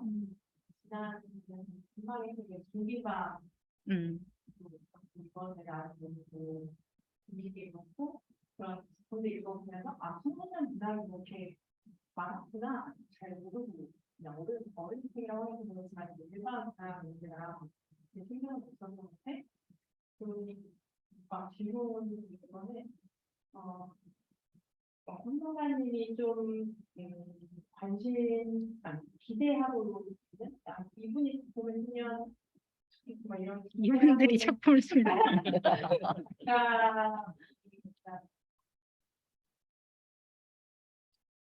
이런 거 좀 알려주는 책에 많이 나와 있지만 특히 기대하고 있는 작가가 있다면 말씀해 주시면 되고 예. 저는 참 어른들하고 있어보는 하지만 청소년 아이들과 저는 계획하고 있는데 이렇게 했으면 좋겠다는데 그 아이들이 어떤 아이들이냐에 따라서 많을 것 같아서 이거는 좀 지향해 보고 싶다. 이렇게는 하지 말아라. 이런 도움주실 말씀이 있다 생각해보고 싶습니다. 첫 번째는 좀 되게 좀 난처하기는 한데요. 그래도 뭐 저도 호감 가는 작가가 있으니까 저는 양쪽에 계신 분들도 열심히 써주셨으면 좋겠고요. 청소년 문학 작가는 뭐 유명한 분들은 다 아시기 때문에 김중미 작가라든가 이금희 작가라든가 이런 분 다 들어보셨던 작가들이기 때문에 뭐 눈에 띄니까요. 눈에 띄는 작가들 빼고 재작년에 제가 청소년 문학상 예심부터 본심까지 창비해서 받아서 본심에서 수상한 작품이 백원유의 유언이라는 작품이거든요. 그걸 여러분 그 심사를 보게 되면은 원고가 A4 용지로 되어 있는 원고들이 집으로 와요. 이게 상자에 실려서. 그러면은 그걸 이제 읽는 거거든요. 예. 근데 유언을 읽다가 이렇게 읽다가 이렇게 자세를 바로 했어요. 그리고 조금 있다가 이 원고를 들고 집 밖에 가서 어디 조용한 카페에 가서 읽었어요. 그러다가 중간쯤 읽다가 3분의 2 지점에서 울었어요, 제가. 그래서 그 눈물방울이 그 A4 용지를 적으셨어요. 그랬는데 그거는 어떤 이야기냐면은 여성 청소년 아이가 생존자죠. 그 화재에서 생존을 했는데 그 집에서 이제 그 언니가 이불에 싸서 떨어뜨려서 생존을 하거든요. 근데 거기에서 받은 아저씨가 있어요. 근데 그 아저씨가 다리가 이제 다리를 절게 되죠. 그 사건 때문에. 그러니까 생명의 은인인 거예요, 그 아저씨가. 그런데 그런 경우 없으세요? 굉장히 고마운 사람인데 굉장히 부담스러운 사람. 예. 그 아저씨가 그 위로금을 받고 위로금을 다 쓰신 다음에도 종종 집으로 찾아와서 항상 오시면은 부모님이 항상 이렇게 위로금을 챙겨주는 그런 상황이 됐는데 계속 무리한 요구를 하시죠, 이 아이한테. 그랬을 때 정말 사실은 가장 큰 은인이 가장 부담스러운 존재, 그 부모가 될 수도 있거든요. 그런 것들을 되게 잘 그렸어요. 그런데 이 작가가 93년생이에요. 그래서 저희 딸하고 동갑이더라고요. 예. 그래서 93년생이면은 그 작품을 썼을 때의 나이가 20대거든요. 그리고 요번에 또 작품을 썼는데 요번 작품은 페퍼민트라는 작품이에요. 페퍼민트는 여성 청소년이 엄마가 이제 식물인간이 됐을 때 엄마의 엄마가 될 수밖에 없는 상황을 그린 이야기거든요. 근데 저는 매일같이 알라딘이나 이런 데 가서요. 청소년 소설 순위를 봐요. 그런데 어떤 경우는 보면은 정말 이건 읽었으면 좋겠다 싶은 게 순위권 아래로 떨어지면요. 되게 속상해요. 예. 왜 이 작품을 못 알아보고. 근데 페퍼민트는 순위권에는 있는데 제가 생각하기엔 더 많은 사람들이 읽어야 될 그런 작품들이거든요. 그래서 예, 저는 그 젊은 작가들을 좀 지지하는 편이고요. 예. 그리고 지금 말씀 두 번째 해주신 게 다 잊어버리셨죠, 다른 분들. 제가 말이 많아서. 예, 청소년들하고 책 읽는 거는 제가 이렇게 뭐 추천을 하지만 좀 넓게 잡으시고 책을 넓게 잡으시고 청소년들이 추천하는 책으로 토론을 하면 좋을 것 같아요. 제가 생각하기에는 이거 내가 이렇게 주는 것보다는 청소년들이 본인 추천을 하면 본인들은 더 열심히 읽게 되기도 하고 책임감도 생기잖아요. 그리고 그들이 왜 이 책을 내가 생각하기에 이거 아닌데 뭐 그거하고는 상관이 없는 것 같아요. 일단 그 독서 토론을 시작했으면. 그래서 청소년은 아무래도 나이 차이가 있기 때문에 자꾸 어른이 얘기를 하게 되고 어른이 뭔가를 주도를 하게 되는데 우리 그 큐레이션 같이 들으시잖아요. 큐레이션 들으신 거 보면 고정원 선생님이 하시는 방법은 철저하게 아이들 중심이었잖아요. 그래서 성공하기 위해서는 결국은 그들을 주인으로 만드는 게 제일 성공의 비결이 아닐까 싶습니다. 예. 저기 그 양지서당에서 학생들을 독서 지도도 하고 계시잖아요. 그 선생님이 한번 아유, 오랫동안 궁금하신 듣느라고 거. 고생하셨어요. 지난번에 큐레이션 교육도 받으셨고. 네. 저희는 여행 가는 것처럼 버스 타고 와서 다른 사람은 먹고 그러느라고 있었는데요. 저는 일단은 이제 온 목적은 항상 청소년 문화인데 아이들한테 어떻게 이 아이들이 좀 책을 잘 읽어줬으면 하는 마음과 그리고 지금 이 아이들이 어떤 생각을 하고 있는가 그 마음을 엿볼 수 있는 거 이런 것들을 이제 항상 고민을 하다가 여기 이제 그 안내가 있어서 교수님의 안내가 있어서 이제 왔는데요.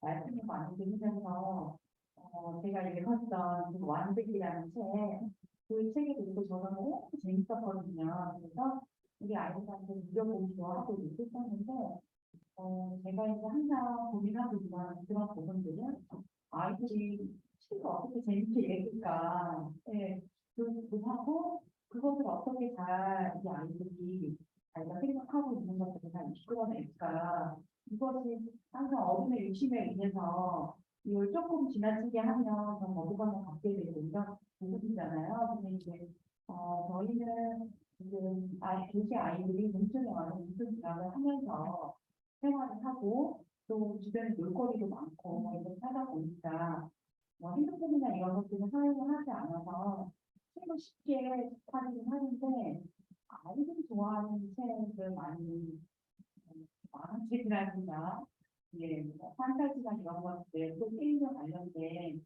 그런 책을 좋아하기는 하는데 이제 같이 아이들이 지켜보고 있는 그런 선생님 입장에서는 좀 더 도움이 되는 책을 읽었으면 하는 바람이 있기는 한데 그런 어떤 책의 퍼즐에 대한 그런 부분들이 어떻게 돼야 되는가 이런 것들이 좀 궁금합니다. 사실은 저희 아이들도 저희 집에 얼마나 청소년 문학이 많겠어요. 근데 애들은 안 읽거든요. 그래서 제가 뭐 독서를 어떻게 해라 이렇게 말씀드릴 처지는 아닌 것 같고요. 다들 어른들의 공통적인, 그러니까 저는 책을 어렸을 때부터 읽었거든요. 어렸을 때부터 저는 책을 끼고 살았던 사람인데 그게 약간 성격이 이상해서였던 것 같아요. 사회성이 떨어지기 때문에 책의 세계에 빠질 수밖에 없는, 지금 이제 많이 이렇게 이 강연에서는 이렇게 말 잘하지만 강연 끝나자마자 저 어디로 가거든요. 그래서 성격상 책의 세계에 빠지는 MBTI 유형이 있다고 생각하고요. 저는 또 책 말고 다양한 다른 어떤 취미를 가질 수 있는 세상이잖아요, 이 세상이.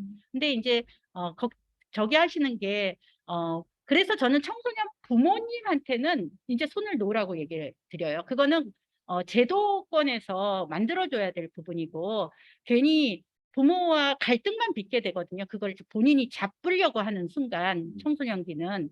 그런데 선생님이시고 같이 이제 아이들하고 책을 읽기를 하고 계신 상황에서는 제가 생각하기에는 우리가 생각하는 문학성, 저는 이제 문학의 옥석을 가리는 사람이기는 한데 청소년의 그 옥석 가리는 그 작업은 어른들이 하는 것이지 청소년은 그들의 눈이 있기 때문에 그들이 잡는 책은 너무 처음부터 이렇게 어떤 저기를 하지는 않았으면 좋겠어요. 저는 그렇게 해서 위험해진 사례도 좀 있고요. 계속 청소년이 읽는 책에 대해서 계속 뭐라고 딴지를 걸어서 뭐 점점 더 멀어지는 사례도 있고요.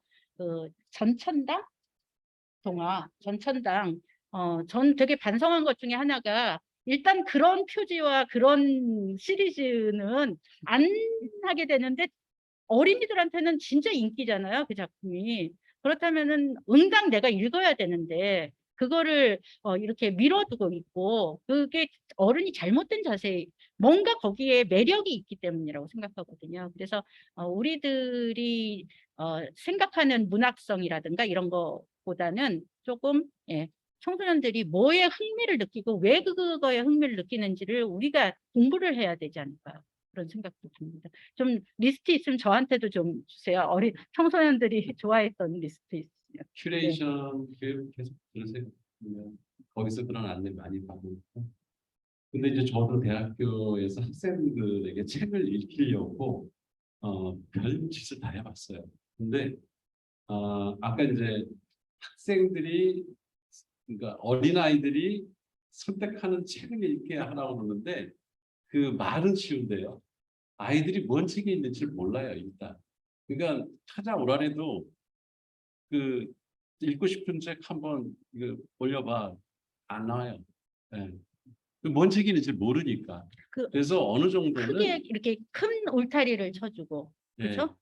크게 해주고. 그래서 한 가지 방법은 이제 서점 견학도 한 방법이 될 수가 있을 것 같아요. 서점에 아이들을 그냥 데리고 가서 풀어놓는 거죠. 그러면은 애들이 너무 촉박하게 하지 말고 여유 있게 그 가끔 이제 간식도 먹어가면서 거기서 그 자유롭게 되게 돌아다니면서 책을 보게 하다 보면 아이들 눈에 띄는 책들이 있을 거 아니에요. 그러니까 이제 그런 거를 자기가 선택하기도 하고 또 거기에만 의존하다 보면 지금 말씀하신 것처럼 그야말로 쓸데없는 책을 애들은 또 좋아한단 말이에요. 또 그런 상술에 의해서 책을 만들어내는 사람들도 있고 그리고 그런 것만 계속 읽으면 오히려 진짜 이 독서에 대한 잘못된 생각을 가질 수 있는 부분이기 때문에 교사나 아니면 부모가 그게 가이드할 큰 수 있는 가이드를.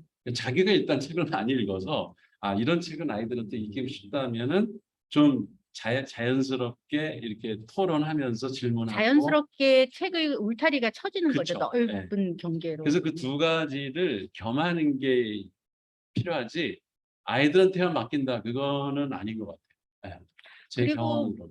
올해 문체부 대통령상을 받은 서점이 대전에 있으니까요. 예, 네. 이번에 문체부 대통령상 받으셨더라고요. 예, 그 서점이 계룡문고가 앞에 있잖아요. 예, 가시면은 많은 가이드를 대전 시민들은 얻으시겠죠. 예. 그리고 동네 그 독립서점들이 지금 많이 생기고 있어서 거기는 또 그 서점 주인들이 되게 책 돈 많이 덕후들, 들여요. 예, 덕후들. 그래서 그분들은 책을 다 꿰뚫고 있어서 오히려 대화를 그분들이랑 같이 책만 사고 파는 분으로 보지 말고 독립서점의 책 서점 주인은 우리하고 대화할 수 있는 분이다라고 일단 생각하고 가셔서 학생들과 같이 토론 자리를 만들어서 이런저런 얘기하다 보면 그런데 이런 책이 좋은데 그리고 딱 갖고 와요. 그래서 이렇게 전해주기도 하거든요. 그런 식으로 이렇게 여러 사람이 같이 울타리를 만들어 가면서 책 읽는 그 어떤 그러니까 습관 이런 걸 들이게 하는 게 제일 중요한 것 같아요. 그러면 이제 자기가 그다음부터는 스스로 알아서 책도 뭐 사서 보기도 하고 그 도서관에 가서 빌려보기도 하고 하면서 스스로 발달을 하기 때문에 이게 좀 그 어른들의 가이드가 처음에 좀 필요하다 저는 그렇게 생각해요. 또 다른 질문 있으시면 우리 어린이들은 질문 없어? 어린이들은 얼른 집에 가고 싶지 않을까. 네. 어린이를 위한 자리가 아니어서 죄송합니다. 어린이들. 그러면 시간도 어느 정도 됐고 우리 그 작가님의 그 마무리 발언 듣고 오늘 토론 마치겠습니다. 제일 좋아하네요. 예, 어쨌든 저희가 이제 오늘 이 자리에 오면서는 몇 분이나 와주실까 뭐 그런 걱정도 하고 그랬었는데 끝까지 잘 들어주셔서 너무 감사하고요. 특히 어린이하고 청소년들이 사실은 이 자리가 또 여러분들만을 위한 자리가 또 있을 거예요. 그분들이 얘기할 때는 또 여러분들을 중심으로 얘기할 텐데 오늘 끝까지 이렇게 잘 들어주셔서 너무 감사하고요. 앞으로도 이제 그 청소년 문화뿐만이 아니고 우리가 문학이라는 것이 결국은 우리한테 아주 큰 위로가 되기도 하고 또 평생의 친구가 되기도 하거든요. 그래서 평생의 친구가 될 수 있다라는 얘기를 전해드리면서 또 다음에 좋은 자리에서 또 다른 모습으로 같이 만날 수 있기를 바랍니다. 끝까지 들어주셔서 감사합니다. 네, 고맙습니다. 저희 그 얼토당토 독서 토론 이걸로 마무리하고요. 내년에는 약속드린 대로 청소년을 위한 문학의 장을 여러 번 한번 마련할 테니까 관심 갖고 참여해 주시기 바랍니다. 예, 고맙습니다. 참여해 주셔서 고맙습니다. 네, 고생하셨습니다. 네.